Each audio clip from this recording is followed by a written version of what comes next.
అమ్మవారికి నిమ్మకాయల మాల అంటే ఎందుకంత ఇష్టం? అసలు నిమ్మకాయల మాల అమ్మవారికి సమర్పించడం వల్ల కలిగే శుభ ఫలితాలేమిటి? ఏ ఏ రోజుల్లో అమ్మవారికి నిమ్మకాయల మాలను సమర్పించాలి? ఇంట్లో అమ్మవారిని పూజించేటప్పుడు నిమ్మకాయల మాలను వేయవచ్చునా లేదా? అమ్మను పూజించిన తర్వాత ఆ నిమ్మకాయల మాలను ఏం చెయ్యాలి? అనే విషయాలన్నిటి గురించి పూర్తి వివరంగా మనం ఈరోజు వీడియోలో తెలుసుకునే ప్రయత్నం చేద్దామండి. పూజా వీడియో ఎక్కడా స్కిప్ చేయకుండా చివరి వరకు చూడండి. అలాగే ఈ చిన్న నిమ్మకాయ వెనకాల నింబాసురుడి కథ కూడా ఉందండి. మీకు చిటికలో చెప్తాను. వీడియో ఎక్కడ స్కిప్ చేయకుండా చూడండి. అందరికీ నమస్కారం అండి. అందరూ ఎలా ఉన్నారు? బాగున్నారా? నేను బాగున్నాను. మీరు ఇంకా బాగుండాలని మనస్ఫూర్తిగా కోరుకుంటున్నాను. నిమ్మకాయల మాల తయారు చేయడానికి ముఖ్యంగా మనకు కావాల్సింది నిమ్మకాయలు. ఈ నిమ్మకాయలు పండిన నిమ్మకాయలు, దోర నిమ్మకాయలు, పచ్చి నిమ్మకాయలు 3 రకాల నిమ్మకాయలు అయితే తీసుకున్నానండి. మరి ఇందులో ఏ నిమ్మకాయల మాలను అమ్మవారికి వేయాలి అంటే ఆ విషయాన్ని కూడా చెప్తాను. ఇంకా నిమ్మకాయలతో పాటుగా మనకి ఇంకా కావాల్సింది వేపాకులు, అలాగే పువ్వులు, దారబంతి, అలాగే ఒక సూది, కొద్దిగా పసుపు కావాలండి. ఇంకా అంతే, ఇవైతే సరిపోతుంది. నిమ్మకాయల దండను ఏ ఏ అమ్మవార్లకు సమర్పించవచ్చు అంటే గ్రామ దేవతలకి, దుర్గమ్మకి, శ్యామలాదేవికి, చండీదేవికి, పోచమ్మ, మారేడమ్మ, గంగానమ్మ, మహిషాసురమర్దిని, ఇలా అనేక స్వతీ స్వరూపమైన దేవతలకు మనం ఈ నిమ్మకాయల దండను సమర్పించవచ్చు. అలా ఇక్కడ మీరు చూస్తున్న ఈ నిమ్మకాయలు పండు నిమ్మకాయలండి. ఈ పండు నిమ్మకాయలతో అయితే అమ్మవారికి మాలను వేయరు. కొంచెం పచ్చి నిమ్మకాయలు లేదా దోరగా ఉన్న నిమ్మకాయలైనా సరే అమ్మవారికి మాలగా వేయవచ్చు. పండు నిమ్మకాయలు అయితే వేయరు. చాలా వరకు వేస్తూ ఉంటారండి. కానీ పచ్చి నిమ్మకాయలతోనే అమ్మవారికి మాల వేస్తే మంచిది. అయితే ఇక్కడ పండు నిమ్మకాయలు అయితే పక్కకి తీసి పెట్టేస్తున్నాను. ఇక పచ్చి నిమ్మకాయలు, దోర నిమ్మకాయలతోనే అమ్మవారికి మాలను అయితే తయారు చేస్తున్నాను. అయితే ఈ నిమ్మకాయలు నేను బయట నుంచి కొనుక్కొచ్చాను కదండి. అందుకే నేను ముందుగా పసుపు నీటిలో శుద్ధి చేస్తున్నాను. కొద్దిగా నీళ్ళలో కొద్దిగా పసుపు అయితే వేశాను. అయితే మరి ఎన్ని నిమ్మకాయలతో మాల తయారు చేయవచ్చు అని అంటే బేసి సంఖ్యలో వస్తున్నటువంటి నిమ్మకాయలతో అయితే మాలను తయారు చేయవచ్చండి. 5, 7, 9, 11, 21, అలాగే 54, 108 ఇలా ఎన్ని సంఖ్యతో అయినా సరే బేస్ సంఖ్యలో వచ్చేలాగా నిమ్మకాయల మాలను అయితే అమ్మవారు సమర్పించవచ్చండి. ఇంట్లో అమ్మవారి పటాలకైతే కొంచెం చిన్నగానే ఉంటాయి కాబట్టి 5, 9, 7 ఇట్లా ఈ బేస్ సంఖ్యలో వచ్చే నిమ్మకాయలతో అయితే అమ్మవారికి మాలను తయారు చేయవచ్చు. ఇక్కడ 9 నిమ్మకాయలతో అయితే అమ్మవారికి మాలను తయారు చేస్తున్నాను. అలాగే మంగళవారము, శుక్రవారం వేళ అమ్మవారికి నిమ్మకాయల మాలను అయితే సమర్పించవచ్చండి. ఇలా అమ్మవారికి నిమ్మకాయల మాలను సమర్పించి ధర్మబద్ధమైన కోరిక అమ్మవారిని కోరినట్లయితే శీఘ్రంగా అమ్మవారు నెరవేరుస్తారు. అంటే ఎటువంటి కష్టాన్నైనా ఎదుర్కొనే శక్తిని అయితే అమ్మవారు ప్రసాదిస్తారు. అలాగే ఈ నిమ్మకాయల మాలని మనం అమ్మవార్లకే కాకుండా షాపుకు కూడా కట్టుకోవచ్చండి. అంటే వ్యాపారాలు జరిగే ప్రదేశంలో అయినా సరే ఈ నిమ్మకాయల మాలను అయితే కట్టవచ్చు. ఇలా నిమ్మకాయల మాల కట్టడం వలన మన చుట్టూ ఉండే చెడు ప్రభావం అనేది తొలగిపోతుంది. అంటే నెగిటివ్ ఎనర్జీ అనేది దరిచేరదు. దసరా దేవి శరన్నవరాత్రులలో అమ్మవారు ఒక్కొక్క రోజు ఒక్కొక్క అవతారం ఎత్తి మహిషాసురుడు అనే రాక్షసుడిని సంహరించారండి. కాబట్టి అమ్మవారు ఉగ్రహ రూపంలో ఉంటారు. అమ్మవారిని శాంతపరచడానికి ఈ నిమ్మకాయల మాలను వేస్తూ ఉంటారు. నేనైతే ఇక్కడ నిమ్మకాయలని శుభ్రంగా కడిగి ఆ తర్వాత పసుపులో కొద్దిగా దొర్లించానండి. ఎందుకంటే అమ్మవారికి పసుపు, కుంకుమ అంటే చాలా ఇష్టం కదా. అందుకని నేను ఇక్కడ 9 పోగులతోటి తెల్లటి దారాన్ని తీసుకున్నాను. ఆ దారానికి కూడా నిండుగా పసుపు రాస్తున్నాను. ఒక సూది గుచ్చి నిమ్మకాయలు, అలాగే వేపాకులు, పువ్వులతోటి అమ్మవారికి నిమ్మకాయల మాలను అయితే తయారు చేస్తున్నానండి. అమ్మవారికి ఇలా నిమ్మకాయల మాలలో కనుక వేపాకులు పెట్టడం వలన ఉగ్ర రూపంతో ఉన్నటువంటి అమ్మవారు శాంతి స్వరూపిగా మారతారండి. అందుకని నిమ్మకాయలు, అలాగే వేపాకులు ఇలా మాలగా కట్టడం చాలా అంటే చాలా మంచిది.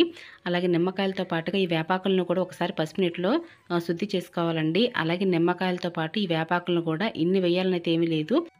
ఆకుల్లో కూడా కొంచెం ముదురాకులు తీసుకున్నట్లయితే ఇలా 9 రోజులు కూడా ఈ నిమ్మకాయల మాలను అమ్మవారికి ఉంచుతాం కాబట్టి ఆ వేపాకులు అనేవి వాడకుండా ఎక్కువ కాలం నిలవైతే ఉంటాయండి. అయితే మీకు వీడియో మొదట్లో నింబాసురుడు అనే రాక్షసుడు గురించి ఒక చిన్న కథ అయితే చెప్తాను కదండి. ఇక ఆ కథ గురించి తెలుసుకుందాము. ఇంతలోకి నేను నిమ్మకాయల మాలలు అయితే నేను తయారు చేస్తాను. నింబాసురుడు అనే రాక్షసుడు శివుడు, బ్రహ్మదేవుడి నుంచి వరాలు పొంది శక్తివంతుడు అయ్యాడు. ప్రజలను వేధించాడు. అతడి క్రూరమైన పనులతో కలత చెందిన ఋషి అగస్త్యుడు భూమిని ఆ రాక్షసుడి నుంచి రక్షించటానికి గొప్ప తపస్సు చేశాడు. నింబాసురుడిని అంతం చేయమని దుర్గామాతను ప్రార్థించాడు. అందుకు అంగీకరించిన అమ్మవారు నింబాసురుని సంహరించి భూమిని సస్యశ్యామలం చేశారు. అందుకే అమ్మవారిని శాకాంబరీదేవి రూపంలో కూడా పూజిస్తారు. దుర్గామాత చేతిలో మరణానికి ముందు నింబాసురుడు తన తప్పులను గ్రహించి శాకాంబరీదేవి యొక్క దివ్యశక్తిని చూసి తన పవిత్ర పాదాలలో స్థానం కల్పించమని ఆమెను వేడుకున్నాడు.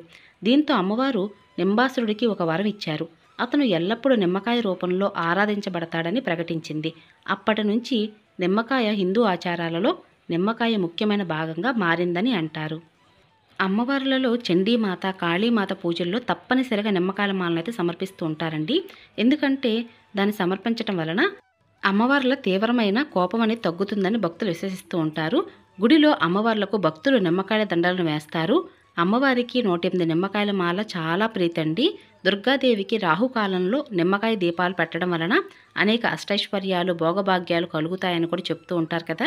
నిమ్మకాయల దీపం అంటే పార్వతీదేవికి ప్రీతి.